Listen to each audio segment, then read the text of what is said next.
com imagens, com promiscuidade, com todo tipo de coisa que possa trazer esse tipo de atmosfera. Então minha mãe estava vivendo uma luta, porque minha mãe sempre foi muito cristã. Mas assim, a risca, sabe? Aquela pessoa que leva ao pé da letra tudo mesmo, da vestimenta, tudo. Então minha mãe começou a passar muito problema com isso, porque ela era a mãe e o sacerdote da casa, espiritualmente falando, né? Apesar do meu pai conhecer muito a Bíblia, era até professor da escola dominical, mas meu pai, na época, também estava aquele cristão, sabe, meio lá, meio cá, né? É o Uhum. Raimundo, né? Um pé na igreja, um pé no mundo. É. Realmente no mundo, mas ele vivia uma vida fria espiritualmente, né? E ainda não tinha se entregado por completo a Deus, né? Tinha um conhecimento extraordinário da palavra, mas ele tinha essa dificuldade. E hoje eu entendo que isso nos afetou muito, né? Uhum. Muito, muito, muito, muito. Principalmente a mim, né? Que era o primogênito. Então, irmão Rafael aí veio. Quando eu fui os 13 anos, aí eu conheci a droga, né? Conheci a maconha, conheci o que eles chamam de lança-perfume e outros tipos de droga também. Mas eu usava esporadicamente. Graças a Deus, Deus nunca deixou eu ser um viciado, né? Nem Uhum. após. Sim. Mas eu usava. E minha mãe não tinha um entendimento. Ela começava meio que desconfiar, mas não sabia, porque eu não cheguei a ficar descontrolado nessa questão, né? Eu usava isso cedo para chegar em casa à noite, o efeito ter passado, chegar mais sóbrio. Mas começou meio que a desconfiar disso aí. E começou a bater muito em cima de mim. Bater, bater, bater em cima de mim. E de vez em quando o cinturão também, cantava também, né? Mas eu já tava meio rapaz, então não adiantava muito. Uhum. E ela tava ali, né? Sempre me aconselhando, sempre falando de Deus, orando por mim. Minha mãe é uma mulher de oração. Orando à madrugada, orava, orava muito. Chegava em casa, minha mãe tava chorando, orando por mim. Mas o coração ainda, o meu coração era muito duro. Eu via que eu tinha uma inclinação para as coisas erradas, né? E não tinha muita explicação para isso. Então, conforme foi passando, eu fui me envolvendo, fiz parte de um. Era como se fosse uma pequena ganguezinha de jovem ali, de adolescente, onde pichava muro, brigava com a gangue rival. Só que aquilo começou a se agravar, porque lá onde eu morava eu fazia arte marcial. E aí eu entrei na escola de arte marcial, comecei a me aprimorar naquilo, e aí comecei a levar aquilo pra rua. Então qualquer problema que Satanás mandava, acontecia o quê? Violência. E aí aconteceu uma violência muito grande, uma época lá que o rapaz foi fazer um mal ao meu irmão, eu agredi ele. E naquilo que eu agredi, ele agredi muito ele. Afetou, quebrou o braço dele, quebrou algumas coisas e aquilo começou uma grande perseguição, porque fui ameaçado, né, pelo irmão de morte, muitas coisas começou a acontecer.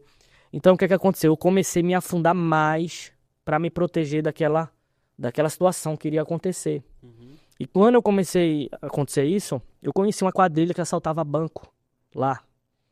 E naquilo, eles começaram a fazer assim comigo. Olha lá no começo da cidade, se a polícia vinha, ou seja, eles faziam um assalto a banco. E entrava na cidade, ainda lembro como hoje, uma Kombi cheia de maleta de dinheiro, cheia de essas malas de viagem assim. E eles começavam a contar aquilo ali, entrava e eu ia para o começo da cidade, porque quando a polícia passasse, eu passava o rádio para eles, vamos dizer assim, né? Uhum. Só que ali o que é que acontece? Eu muito novo, a primeira vez eu fui meio que na inocência. Quando eu cheguei, o rapaz me deu R$ 500 e um colar daqueles de prata, na época era moda, dessa grossura, caro.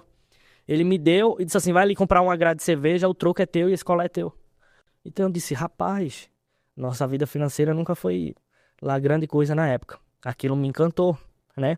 Mas ao mesmo tempo eu ainda tinha um temor, porque eu, todos os dias, com todo defeito, meu pai, mas ele e minha mãe, quando ele estava em casa, né?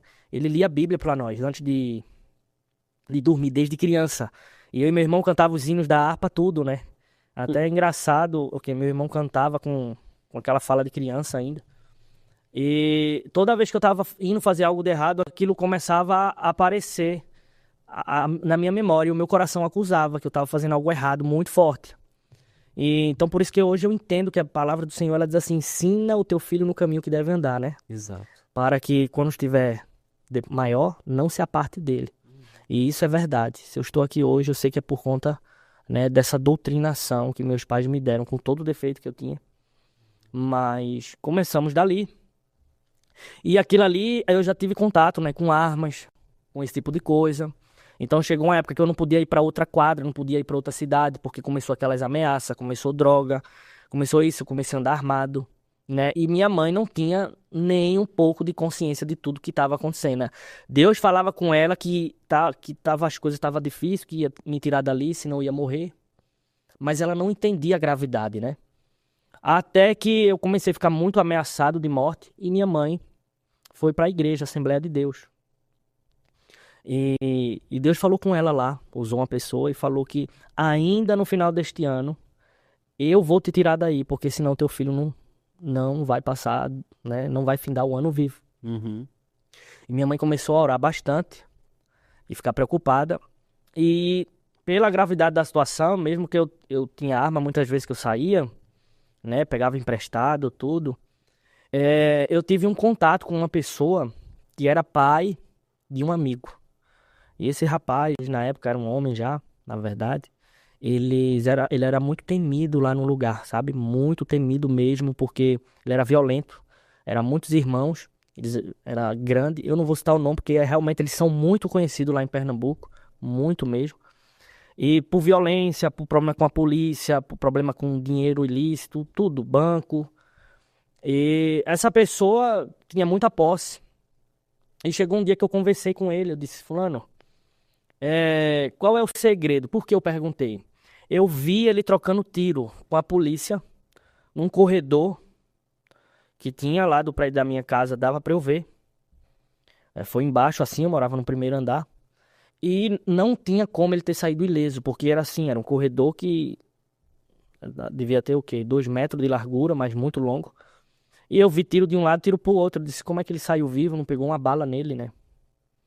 E ali eu comecei a perguntar a ele, e ele ficava em silêncio.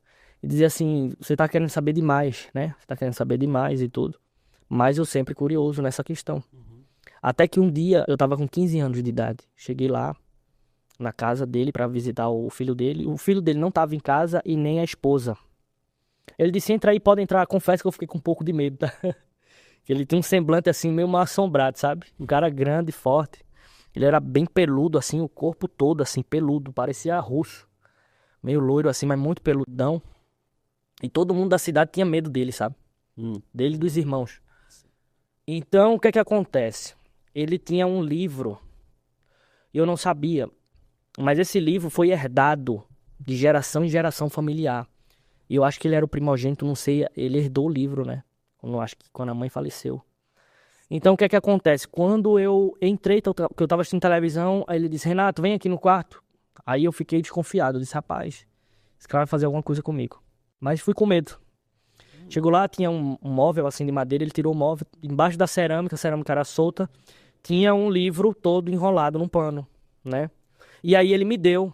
Quando eu tirei, ele disse assim, tu tava querendo saber o meu segredo é esse aqui. Aí quando eu olhei aquilo, fiquei sem entender. E quando ele me mostrou aquele livro, ele disse assim, ó, aqui eu obtenho todos os poderes espirituais e outras coisas também que eu faço. Esse livro é um complemento. Aí eu disse, ok, quem é? Ele disse, não, eu herdei e tal, né? A pessoa da minha família que me deu. Tinha muito gado, quando alguém vinha roubar algum boi. O espírito falava no ouvido, a pessoa ia lá e matava o ladrão, sabia onde o ladrão estava. Então ele começou. Ele disse, através disso aqui eu fui e adquiri toda a riqueza. Então, eu olhei o livro, era o livro de São Cipriano, né? Mas o livro que ele na época me deu não era o livro que tem em internet nem em banca de revista, em livraria, porque eu já procurei, não tem. Ele era totalmente diferente, totalmente. Tinha umas rezas, coisas nele que eu nunca vi em lugar nenhum, né? Tem até uma reza dele falando como adquirir riqueza. E nessa reza dizia que, no meio da reza, dizia assim, que eu nunca ia herdar o reino dos céus. Quando eu li aquilo, eu disse assim, não, não é o... Fiquei com receio.